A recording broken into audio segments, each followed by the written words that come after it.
Hello and welcome to the Kuriaknits podcast. My name is Erin and I'm so glad that you've joined me here today.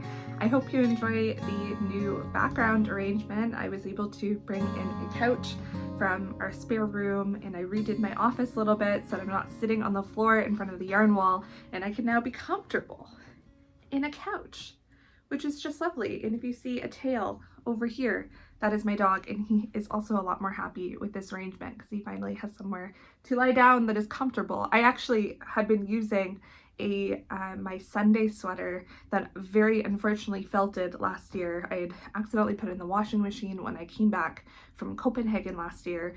It was black and I just didn't catch it in the pile of laundry after returning home, and it felted and I can't wear it anymore, and so I put it on the ground for Gibson and my dog to use as a bed. My plan actually for that object is to felt it more and then to cut it into something usable, but I just haven't gotten around to it, so it's just kind of sitting in the corner of my room in a pile of knits that I should be doing something with.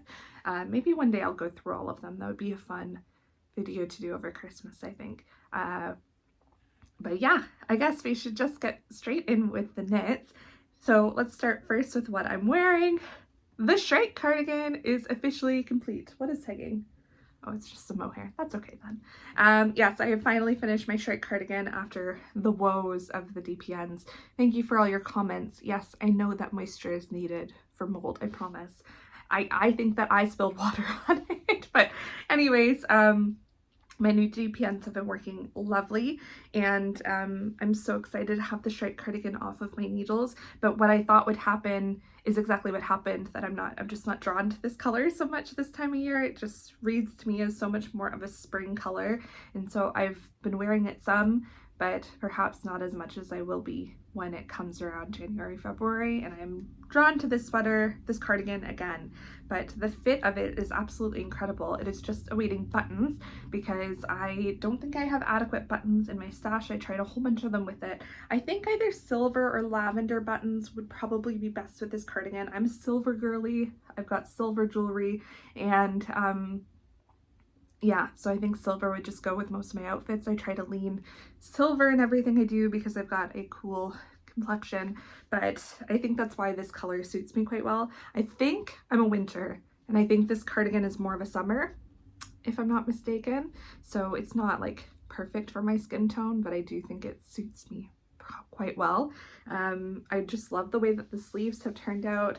I love some of the shoulder detailing on this. Ta-da! And let me stand up for you. So you see the buttonholes.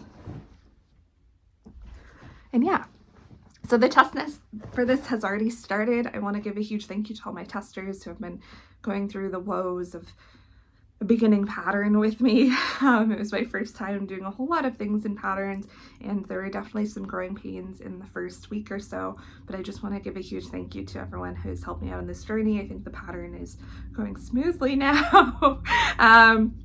So thank you so much. This should be released. I'm hoping to release it for my birthday on November 6th.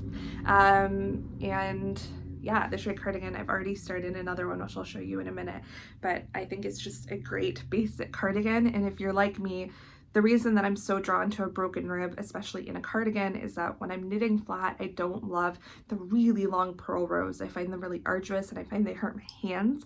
And because they hurt my hands, I find that I get really slowed down on the knitting itself. I can only do so much. Whereas if I'm using a lot more knits in my knitting, I can last a lot longer.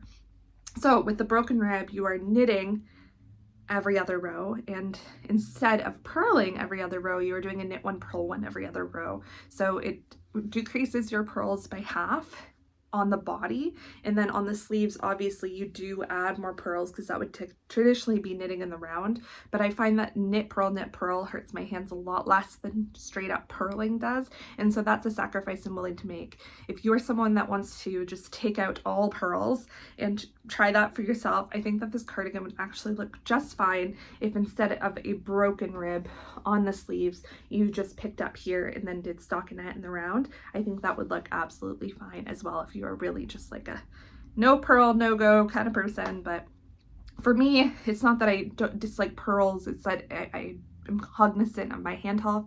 As someone with carpal tunnel, it is definitely something that I have to keep an eye on. And now that I'm not working an office job and my work is a little bit more varied, my hand health has improved, but I do need to be careful when I'm knitting. And I would actually love to learn different styles of purling. I did learn this, what do they call it? Like the Scandinavian style of purling where you just kind of like scoop and turn around. I don't remember anymore. And I found it fine, but I just got so frustrated with how slow it made my knitting that it was not worth it. But if I start having serious repetitive strain injuries again, that would definitely be something that I look into. But until then, I've just been on such a cardigan kick lately. It's nice to have a cardigan in my arsenal that is purling light. And I know that there's other cardigans out there that are either steeked, which is something that I haven't tried yet and would love to, or are in garter stitch. And I haven't tried a garter stitch, I think really anything but a blanket. Garter stitch isn't my favorite to look at, and that's probably why I haven't explored it, but I have seen a couple garter stitch cardigans that I actually quite love. And so, yeah, that is interesting to me. It may be something in my future. But until then, this is the Shrike Cardigan. It should be out soon. It is a 22 by 26 stitch gauge in a broken rib stitch pattern if you are looking for something, if you're looking to cast it on. And I knit this in Sandisgarn, Tin Silk Mohair, and Ficalana Arvetta. So that is what I would recommend. But I'm also making my second sample in a sport weight yarn instead, but your mileage may vary as to whether you find gauge with a DK or a sport weight. I'm quite a loose knitter. I always adapt my patterns to recommend one needle size above what I actually knitted on because I'm such a loose knitter. So you may find that you can get a DK cardigan out of that, no problem, but I really struggle. I often, with DK weight garments, especially if they were originally in a fingering weight wool and a mohair, I find that I often have to use a sport weight instead of the DK weight just because of my own knitting looseness that, I don't know, I am of two minds about. A lot of people, I've talked to quite a few people about it and they've said, oh, you should, like, I know what the problem is. I know that when I'm knitting, I've got knitting with me, I can show you. Let me show you on this. This is all knits right now. So when I'm knitting, you are supposed to pick up the stitch right near the top here and knit up here where the needle tapers. And I tend to knit down here and pick up and scoop up. And I don't even realize I'm doing it, but I think I'm so cognizant of not wanting to lose the stitch off the needles that is where I've started picking up all my stitches, is like closer to here before the taper. And so that is the reason that my stitches are so loose. I've watched a lot of YouTube videos about it, about people saying you really need to be picking up your stitches like way up here, and I am always just afraid that I'm going to lose the stitch. And so it is something that I've been a lot more cognizant of doing, but it's not something that I've really put the effort into fixing perhaps as much as I should be. But yeah, that's okay. I'll just be a loose knitter. I go down in needle size, and most of the time it's fine. Where I do run into troubles every so often is with those summer fingering weight garments where they're already on a size 3 needle and there's only so much I can go down.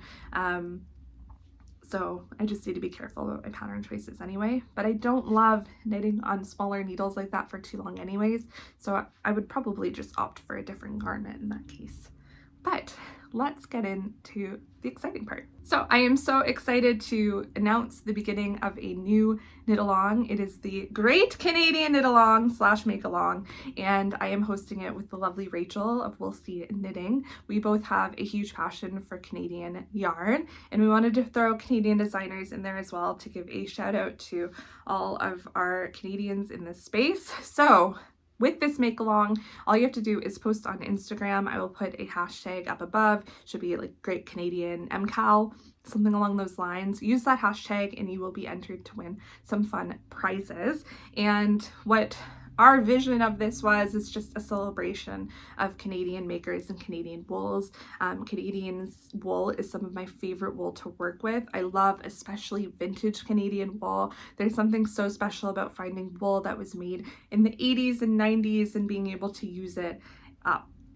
And some of my favorite makes have been made from wool that is from Canada, and a lot of it has been found secondhand as well. And so I am throwing in some prizes for this, and the prizes that I am going to be throwing in really celebrates that. This is a wool cache that I found secondhand. It will be washed before sending it to you, but I am for one prize, there will be 5 skeins of this stunning wool. It is from the Philosopher's Wool Company. It's a company that got discontinued, I think, in the late 90s, and they were a local wool producer here in Ontario, and they made just the nicest wools.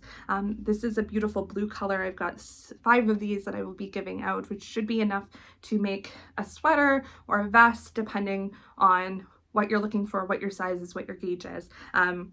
But there's just something so special about this yarn, and I'm so excited to share it with some of you guys out there. It is on the rougher end, so I would recommend something that's not necessarily next to skin with this wool, but I think it's such a fun find. It is a prize in my yarn collection, and I am just excited to be able to share the goodness of Canadian wool with you all. And on top of that, I haven't gotten there yet, but my local farmers market has some local Canadian alpaca yarn, and I will also be grabbing a skein of that to add in as an additional prize as well. And go check out Rachel's channel. I don't know if her video's up at the same time as mine, but she will have a video up soon, and she is contributing some fun prizes as well. So to reiterate, to join in our the Great Canadian MKAL / knit along, all you have to do is go on Instagram, share what you're making, either of a Canadian designer or of Canadian yarn, and post on Instagram with that hashtag, and we will see it there. We will draw names at the end of the year, so we'll be going up until December 31st. We will draw names, and good luck to you all. I'm so excited to see what you guys are making with Canadian wool and Canadian yarn, and I will be coming out with a video shortly celebrating some of my favorite Canadian yarns and Canadian designers. If that is something that you are kind of like, where do I start, what do I do, check out that video coming up soon, celebrating all things Canadian in the fiber space. So I too am participating in this knit along. Of course I have to, and it was really easy for me to find some projects in my collection that would, or yarn in my collection that would really work for this, including my upcoming Shrike Cardigan. So when I am throwing out a tester call, my goal is to always test alongside my testers so that I'm also catching things and I'm participating in the test. Now I will say I'm a little bit behind. I am at a wedding this week. I went to a wedding last week, and the start of term, if you didn't know, I'm getting my PhD, so the start of term in September is always a mad dash. There's a lot of funding applications that need to get done in the first month, so I always find September is just a wild month to be alive, but it has kept me very busy. So all I have done is this. This is the back panel on the Shrike Cardigan, and it is just getting started. It's a wee baby. Now, you may be thinking, I thought you said in the last episode that you are looking to cast on some more color, and I am, but you will see none of it in this episode. Just I don't know what happened. Every single time I went to cast on a new project, or I'm continuing on with old projects, they're all in shades of grayish. So I am definitely wanting to cast on more color, but sometimes you need to pick the yarn that's best suited instead of the yarn that is the prettiest. And though this yarn perhaps isn't the prettiest color-wise, it is a stunning yarn. So I am using Wellington fibers, and this is their 3-ply, 30% mohair, 70% wool base, and it looks like this in the skein. Wellington Fibers is one of my favorite Canadian wool producers. It is really local to me, and I find that they have just the nicest yarns.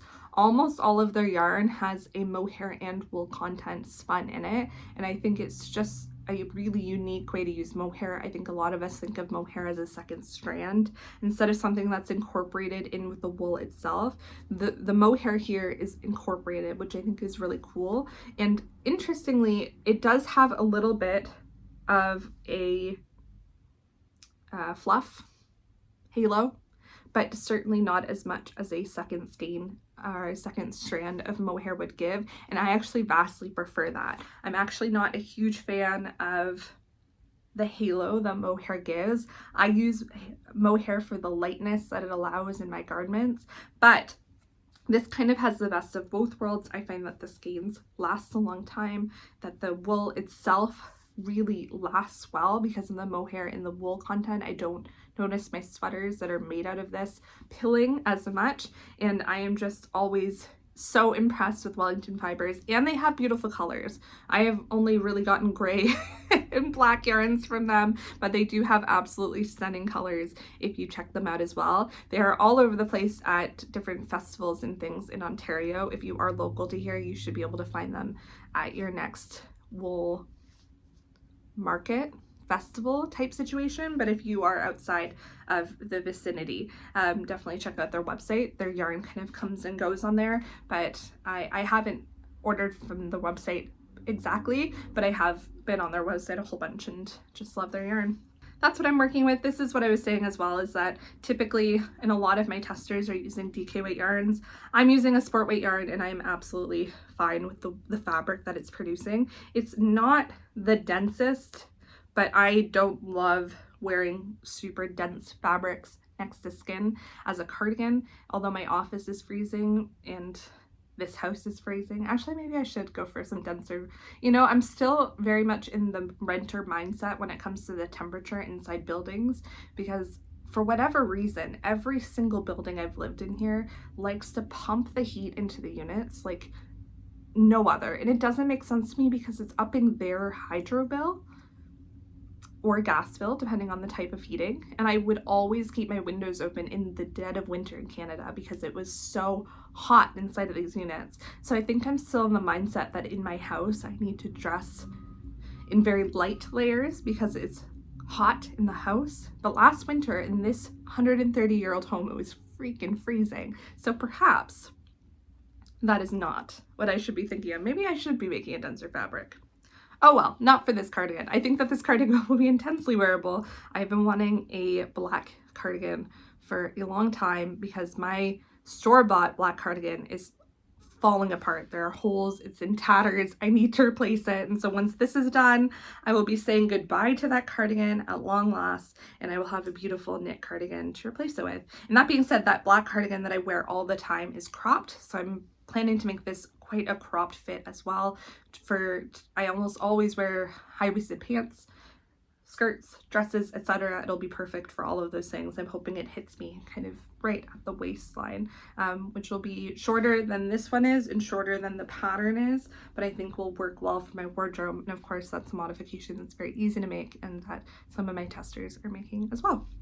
So that is my first contribution to the Great Canadian Knit Along, and I've got a second one to show you. This is something that I just cast on, and this is one of the things that I probably could have done in a color, but I've got a vision for this. I looked for a pattern for this, and I couldn't find one in the gauge that I was hoping to knit it on. And the gauge I'm hoping to knit it on was thick. I didn't have an exact gauge in mind. I just wanted it to be pretty thick, pretty quick and easy. So I was looking up online about historical dresses, historical inspired dresses. I love the silhouette of a very full skirt, and I've been looking for a very long time to get a coat. I don't know what's happening with my voice. For a coat with a really long skirt attached to it at the waist, I think it would flatter my figure a lot. But I am cognizant of the fact that I'm quite short and I don't want it to swallow me. And while I was looking for that, I came across a lot of these historically inspired dresses, and that is a dress style that I absolutely love, kind of like a 50s, 40s inspired silhouette, inspired by the 1900s as well, but obviously has an element of like cottagecore, fairycore in it. I would love to dress like that, but I don't like drawing a lot of attention to myself. So I went down this long rabbit hole of trying to find dresses that are like that and are that silhouette, but are also not they don't look like you walked out of the 1940s. Like, they've got a certain element of modernness to it so that I can kind of get the best in both worlds. And something that I saw a lot in a lot of these pictures, and I will try and put a picture up above of what I'm thinking, are these cropped vests that tie in the back and kind of go across the bust. I'm going to try and describe it, but I'll probably do a photo that does more of the talking. So basically it's a cropped vest that hits you right at the waist in the back. So think of like just the back panel, and then in the front it crosses both ways, and then you tie it in the back. And I thought to myself, that is really cool. I bet I could make something like that. And so then I poked around on Ravelry and found some things that were kind of similar, but nothing exact. And so I was like, you know what, I'll just make it. And so I'm making it. So that's what it's looking like so far. So I've done the beginnings of the back, or I've done the back panel basically, and I've started with the front here. So like I said, it's a pretty thick gauge. I'm going to be wearing it on top of things, but this back panel will go in the back, surprise, surprise. And then this front panel, I'm just going to keep increasing it right across the bust here, and then end it right here is the plan. And then do the same for the other side. And then once everything's attached and I have armholes and I've gone for a little bit, the plan is from this point, from when they each side reaches here, I'm going to cast it off there because I want the stability of a seam. And then what I'm going to do is use an I-cord to go all the way around. So I'm going to create, if you think of like, let's just use this as, say this is your armhole and this is the thing coming across. I'm going to start the I-cord like way out here to make a string to go around my body and tie. I-cord, I-cord, I-cord, and then pick up the I-cord here and use it as the trim all the way around, and then go all the way around to the other side and then leave a long cord again. And I'm hoping that because I've got such a long seam, that will give me enough allowance to make this thing kind of stick together, and then I should be able to tie it in the back. And if the yarn is giving me trouble with tying it, I'm going to get a buckle and use that in the back instead. So that's a vision. I don't know if that made literally any sense. But that's what I'm going to try. I have no idea if it's going to work. I don't really plan on making it a pattern. This is just something that I wanted for me, and I don't know if anyone else would even be interested. But that is what I am attempting to make. And I am once again using some vintage Canadian wool for this. Now this wool smells like gasoline. Like, the spinner oil on this is thick and it's large and in charge. So I probably should be working with this outside, but I haven't been. So I'm just being irresponsible is what I'm telling you. I probably also should have swatched with this. I did not. I just started making this. So I think it's going to grow. I should probably swatch it, shouldn't I? That's a really dumb idea. I actually have no idea what this wool is going to do. All I know is that it's from Blythe, Ontario. It was purchased in the year 1980, and it is 50-year-old wool. And I got it secondhand. You might have remembered me getting this.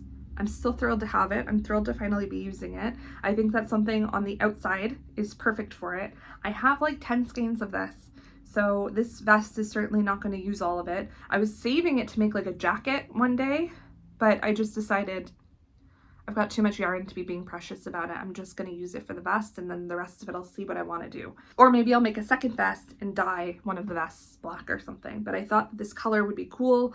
The reason I did this instead of the blue, these are very similar yarns. This one's certainly a little bit rougher and certainly smells a lot stronger. But I did this because I thought this color would be a little bit more versatile on top of my dresses especially.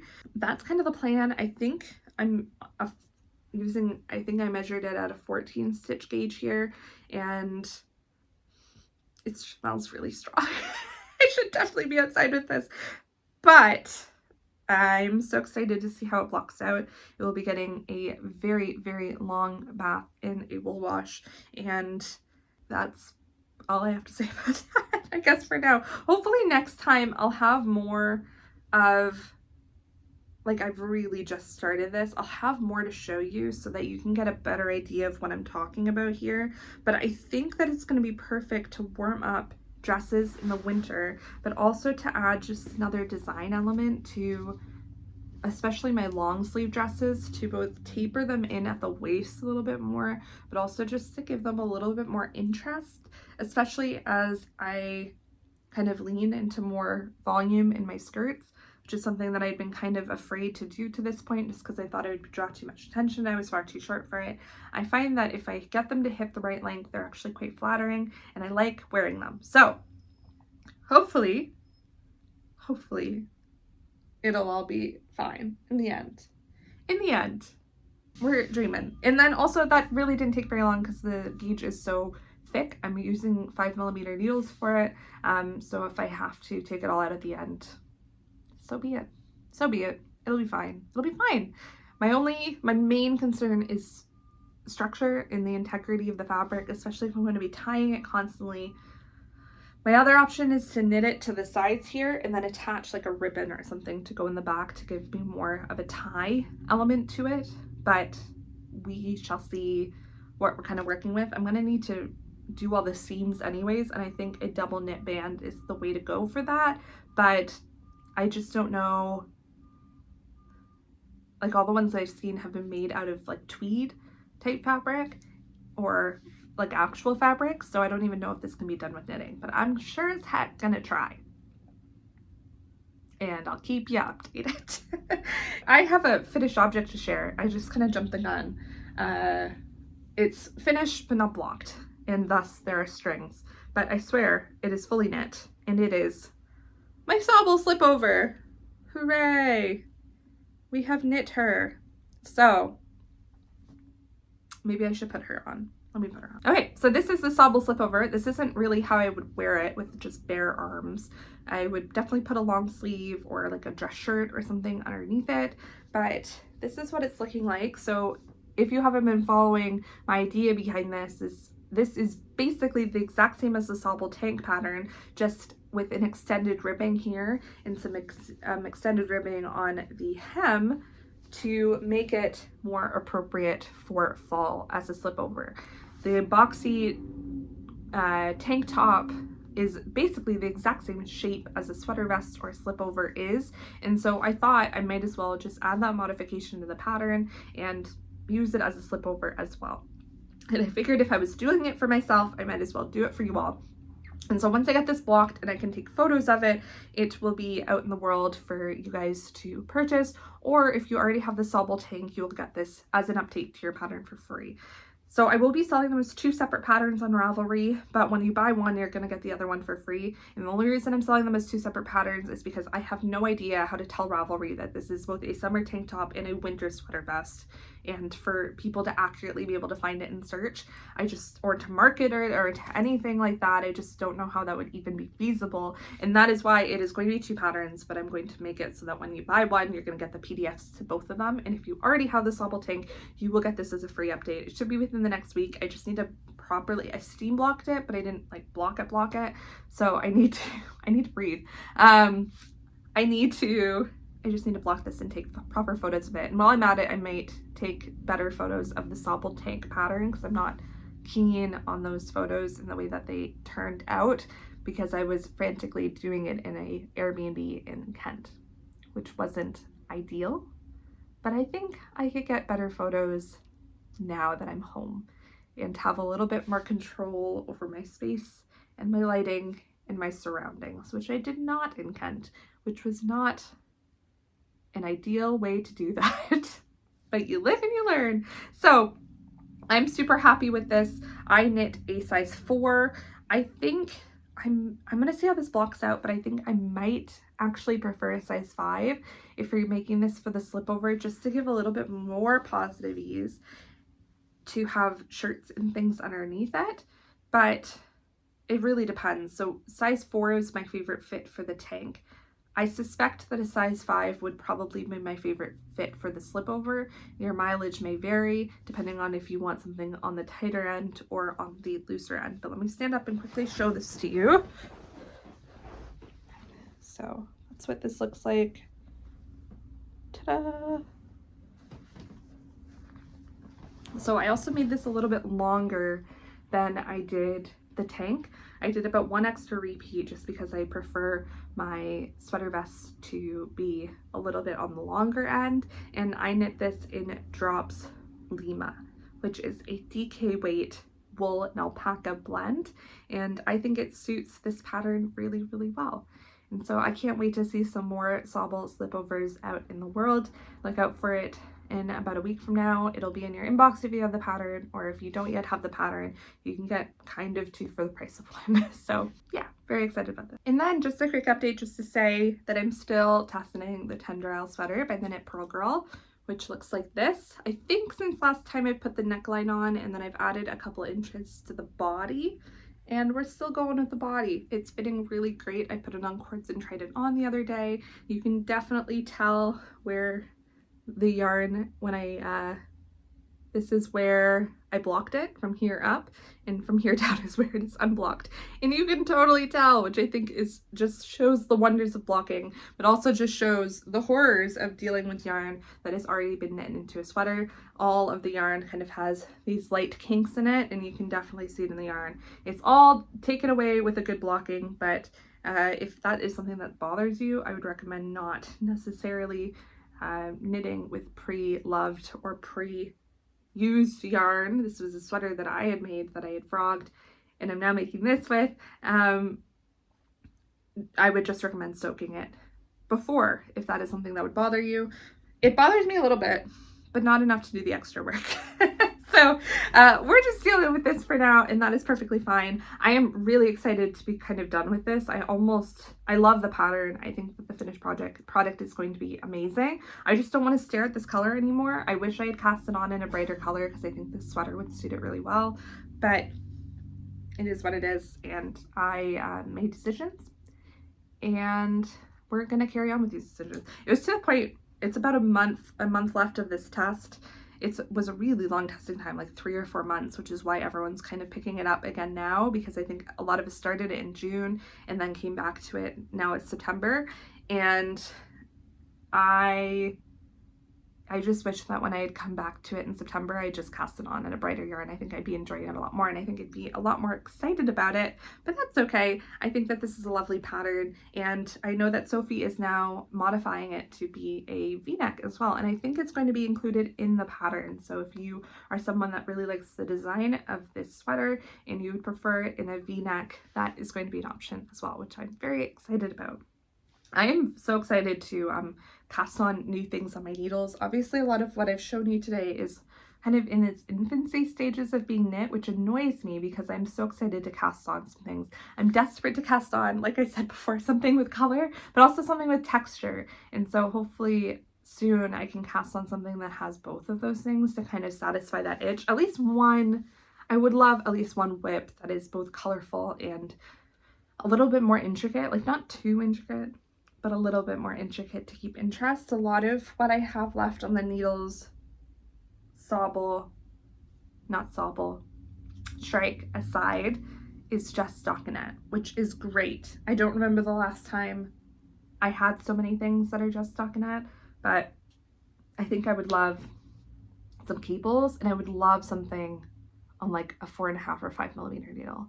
I kind of am craving something, not thick and quick, but like mid. I feel like I've been doing a lot on smaller gauges, and I would love something at like a 17 or 18 stitch per 4 inches. I think that would be the sweet spot. I'm thinking like a worsted or Aran weight sweater that has texture and a color.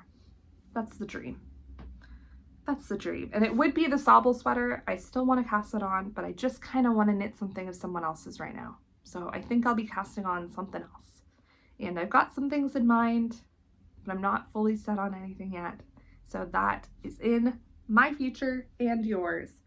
I think that's all the knits I have to show. I did want to briefly talk about this sweater because I've been thinking a lot about it. So you may remember this from last year.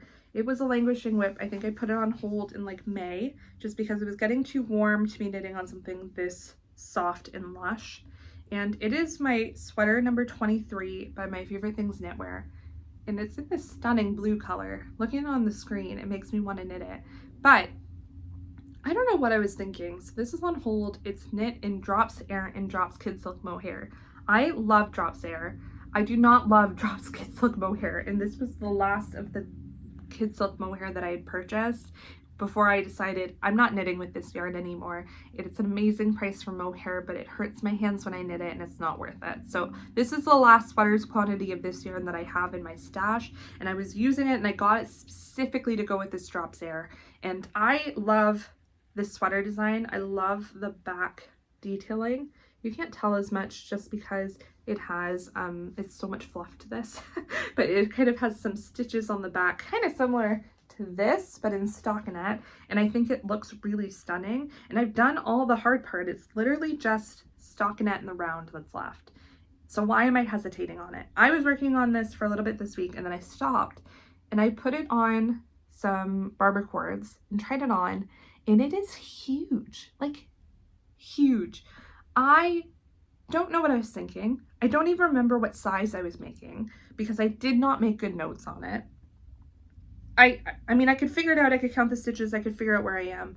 This thing is massive. This is on cords. It's not even stretched the full amount. I would say that this has like 30 centimeters of positive ease on me at least, and I look like I'm drowning in it. And I also was looking at the yarn that I've left, and because it's so big, I don't even know that I have enough yarn to finish it. And so I'm kind of like, do I finish it and make it a really cozy slipover? Because that could be an option. Just put this over top of like tops through the winter. Maybe it would be cozy home cardigan. But then part of me is just like, should I just frog it? Because there's so many stitches on the needles and it's so big. I'm just kind of like, I don't know how we ended up here.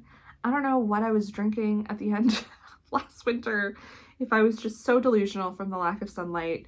And I don't know what to do with this sweater, because the other thing is that if I frog it, I'm going to want to do something with this yarn.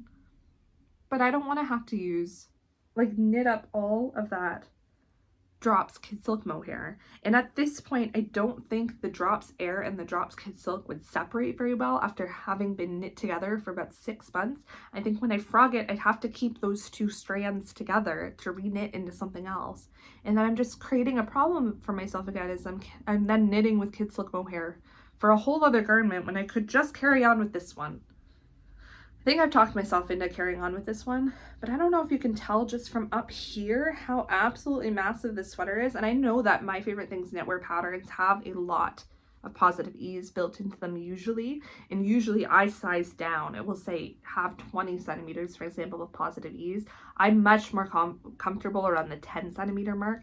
I usually size down so that I get there. And I don't know if I forgot to do that with this, or if my gauge is off, or if I've genuinely just messed something up somewhere, but I have somehow inherited a very large sweater. Maybe I'll give it away as a gift.